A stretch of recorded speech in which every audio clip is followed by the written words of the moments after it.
Hey, how's it going everyone? Justin again. As always, thanks for watching my channel. Welcome back. Today we're going to be talking about why MATCO screwdrivers and why I like them so much. I'm going to give you some of my likes and dislikes about it. I assure you I have more likes than dislikes as far as how their screwdrivers are made. We'll even talk about who actually makes them, and I'll show you on the actual product itself. So if you'd like to buy them off Amazon, you could. The only downside to buying them off Amazon versus buying them off of the tool truck though is you're limited on the colors. You're pretty much going to get just red and black handled screwdrivers. But that's okay because maybe you like red and black and it works out. Also, make sure to check out my boy Chris M. He just posted a video on how to clean your intake system using a special cleaning component that he gets from the dealership. So make sure to check him out. I'll put a link down in the description. That being said, let's roll right into it. Take a look at a couple of the Torque 2 driver sets that I have, and we'll talk about my likes and dislikes. Alright, so in front of me I have two sets. I have their top Torque 2. Here's the, let me flip this around here. Comes in a styrofoam case. There's the part number right there for you. You can see how the driver goes into the handle partially, how the end is, the identification, so you can know what you're using, whether it's Phillips or flathead. And of course, as I have this tilted over, the screwdrivers are falling out, but that's cool. We can put them right back, not a big deal. Hopefully you guys caught that part number on the back there before all the screwdrivers fell out. Going into the screwdrivers themselves, now I've owned a variety of screwdrivers. I've owned Snap-on, I've owned Harbor Freight, I've owned ones from Sears, the Craftsman ones, and I do like the Craftsman ones a little bit better than the Snap-on ones. The Snap-on handle just never really felt right to me. There are a couple of screwdrivers that I'll bring in here in a minute and show you that I actually do like from Snap-on, and those are the hard-handled ones. But getting back to the MATCO screwdrivers, what I like is this. I think it's called an Ergonomic Grip. It's very comfortable. The rubber is actually pretty well insulated. It keeps your hands, nice and comfortable. It's just got an overall good feel to it, whether you have your thumb there or wrapped around the entire driver. However you end up holding the screwdriver. Another part that I like about it is it has this like textured grip right here. I don't know if you guys can see that. It's like a cloth textured grip.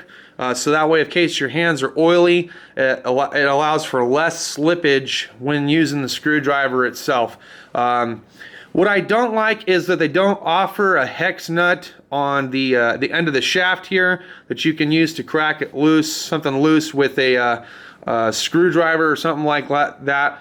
I know that Snap-on sells them to where they have a hex nut here at the end. I would have liked it if they would have incorporated that on this screwdriver, but not a big deal. Another dislike that I have happens to be with the smaller, I think it's like a number 1 Phillips screwdriver. I know that if you're getting into interior work, some of the smaller screws that you have to take out, it just seems like this was not really well designed because it tends to round over a short period of time rather quickly from what I would expect from a high-end tool such as MATCO. Now, these are actually made by a company, I think it's called WIT. It could be White, I can't really say for sure. I think it's WIT, W-I-T-T-E. You guys can see that. Made in Germany. These are also the top Torque 2, but these are the Torx driving bits. Not tamper Torx, just regular Torx.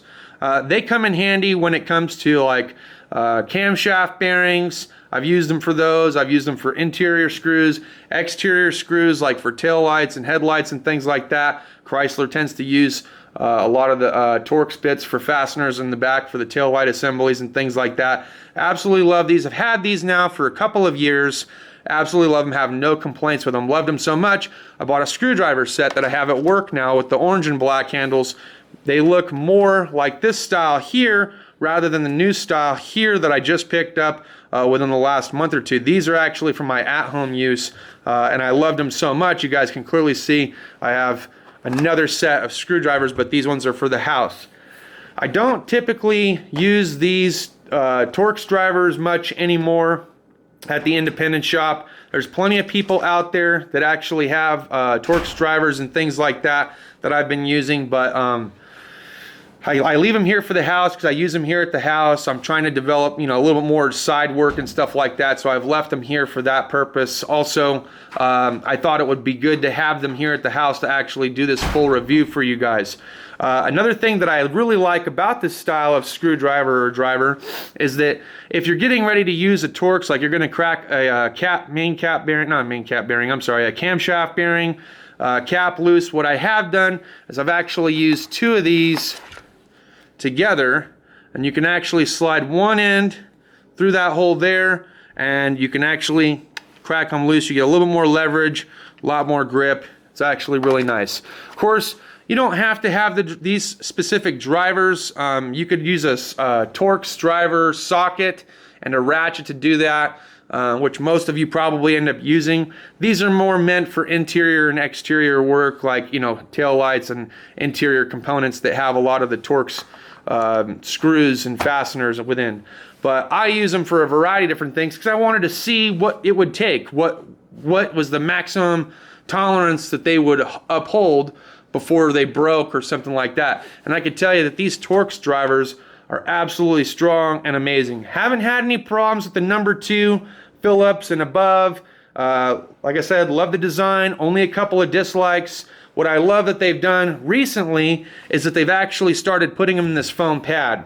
Another thing that I like, and I don't have a snap-on stubby screwdriver here to do a comparison with, but anyone that's seen the snap-on stubby screwdrivers can tell you that they're really big, they're really round and bulbous, and when you're trying to get into really tight spots, it makes it almost inconvenient to actually be able to use them. What I like about their stubby style is that it comes with plenty of finger grip with this material that they have here on the end. They give you the number 2. It allows you to get into tighter spots. And same thing with the small Phillips. If you're trying to get to a radiator hose, a lower radiator hose, and you just can't quite get a socket on it or a ratchet in there, but you can get a small stubby screwdriver in there, you got plenty of room to do it, and it just allows for that because of the small size that it comes with. So absolutely love the feature stubby screwdrivers that they've designed and come up with. Now I believe that Witt or White still makes them today. I do not see that logo on their new screwdriver setup, so the only way I'm able to actually tell it that I think that they still make them is the fact that it still says made in Germany on the end of the handle. So, well, that's pretty much my likes and dislikes about the screwdrivers and why I've just bought another set for here at the house. Now I know there are going to be plenty of people out there that are going to disagree with me with certain aspects of screwdrivers, and they're going to say that screwdriver's a screwdriver, doesn't matter, you don't have to buy a name brand, and they're absolutely right. You don't have to buy a name brand. What I'm doing by creating this video is sharing my likes and dislikes about the MATCO screwdrivers and why I like them and why I prefer to use them over any other brand out there. So I'll pay the little extra money to get a more comfortable and, in my opinion, a better screwdriver, or better quality screwdriver, than to undercut myself and go with something of a lesser brand. But if you're not doing it all the time, day in and day out, maybe you don't need an expensive screwdriver set like these. I think they come in around 150 bucks, somewhere around there. And I think they're well worth the price. But that's just my opinion. You may have a different opinion. Please feel free to leave it in the comment vlog. What screwdrivers do you prefer? Which ones would you recommend to the average DIYer, other than Harbor Freight, of course? I know that a lot of people out there, they tend to like Harbor Freight, they like the screwdrivers and whatnot. I just have not had a good experience with the screwdrivers from Harbor Freight, so I'm not going to bash them too much. I'm just going to say I haven't had a good experience with them, especially with the Phillips. Not really a big problem with the flatheads. Flatheads are flatheads. As long as you're using them in a correct manner, they're gonna hold up. But it's the Phillips that I actually focus more of my attention on when I'm looking at an actual screwdriver. I did promise you guys that I would show you the number 1 Phillips screwdriver that I purchased from Snap-on, and I will. So give me 1 second and I'll pull that out before we wrap this video up. Alright, so in my hand I have 2 screwdrivers here. One's a flathead, one's a Phillips. Both of them are Snap-on. And both of them are basically a number 1. Number 1 flathead, number 1 Phillips. And what I liked about the Phillips on the plastic, I like 2 things about these over the MATCO ones. One, I haven't had any problem with wearing out the number 1 tip, and I've had this for about 2 years now, and I've strictly used this for mostly interior screws. You're not going to find a lot of #1 screws on the exterior of a car or in the engine bay, so this is pretty much my go-to screwdriver for interior screws. Another component that I like about this one, outside of that hex design that we talked about here at the end of the shaft, is that it actually has little tiny knurled teeth on the inside portion of the Phillips, which allows for a better bite when you're turning and rotating. Same thing goes with the flathead. It also has the hex tip. So that's why I got these. I wish they would bring back the plastic style handles. I think the plastic style handle screwdrivers were way better than the oversized triangle grip pattern that they have now. That's just my opinion. Again, thanks as always for watching. Make sure to check out my boy Chris M. I appreciate it. Hit the thumbs up if you like this video. Share it if you'd like to share it. And we'll see you guys next time. Have a good work week.